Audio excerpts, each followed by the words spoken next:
এটা খুবই ভয়ঙ্কর, আসলে পুরুষের জন্য না, এটা সমাজের জন্য একটা ভয়ঙ্কর ব্যাপার।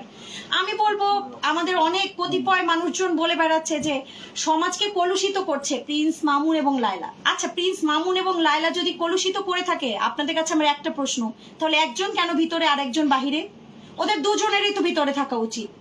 ওরা সমাজকে যদি দুজনেই কলুষিত করেছে, এবং আমি মনে করি এর জন্য যদি আপনি দোষ যদি ভাগ করেন, যদি ভগ্নাংশে ভাগ করেন, তাহলে দেখবেন ওর পক্ষে দোষ যাবে 80 ভাগ, কারণ ও একটা অ্যাডাল্ট মেয়ে।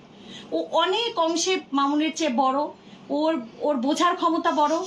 ও কেন, মামুন ছোট একটা ছেলে। মামুন আমাকে বলেছে যে আপু আমাকে একের পর এক লোভ দেখিয়ে আস্তে আস্তে আস্তে আস্তে তার প্রতি আমাকে ইমপ্রেস করেছে, আমাকে তার বাসায় নিয়েছে, তারপরে তার রিলেশন তার সাথে। লায়লা মধ্যবয়সী নারী হয়েও ছেলের বয়সী মামুনের সাথে 4 বছর লিভ টুগেদার করেছে, এটা আমাদের সমাজের জন্য হুমকি কিনা? আসলে লিভ টুগেদার করেছে কিনা সত্যি বলতে এটা আমি জানি না। ধর্ষণ মামলা সেও তো হ্যাঁ, এখন সত্যি কথা বলতে এখন ওনারা বলেছে, এখন আসলে কি আপনি আর আমি কি জানি? এটা সমাজের জন্য হুমকি। অবশ্যই সমাজের জন্য, এটা সমাজের জন্য মারাত্মক হুমকি। এটা আমাদের সন্তানরা, আমাদের নেক্সট জেনারেশন কি শিখবে? এই যে আমাদের সোশ্যাল মিডিয়ায় বিষয়গুলো ঘুরে বেড়াচ্ছে, এগুলো দিয়ে কি শিখবে ভাইয়া? এটা কোনো ভালো কিছু শিক্ষা দিবে না।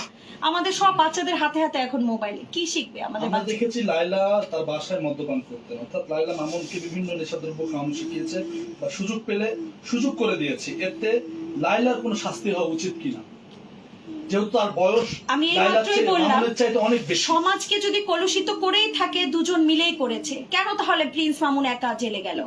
প্রিন্স মামুনের সাথে সাথে অবশ্যই লায়লাকেও যেতে হবে। এর জন্য সমাজের মানুষের, যদি প্রিন্স মামুনের দোষ হয়ে থাকে, আমি বলবো সমান অপরাধের অপরাধী কিন্তু লায়লাও। আপনারা কি বলবেন আমি জানি না, আমার ভাষ্য হচ্ছে যদি প্রিন্স মামুন দোষী হয় তাহলে লায়লাও দোষী, এবং সমাজের অবক্ষয়ের জন্য এরা দুজনেই দায়ী। অবশ্যই আইনের আওতায় আনা উচিত। সেই ক্ষেত্রে যেহেতু লায়লা মামুনের বিরুদ্ধে অভিযোগ করেছে, আপনাদের পক্ষ থেকে, যেহেতু আপনি মামুনের আইনজীবী, আপনাদের পক্ষ থেকে লায়লার বিরুদ্ধে কোনো আইনি পদক্ষেপ? আমাদের দরকার মনে হলে আমরা অবশ্যই আইনি পদক্ষেপ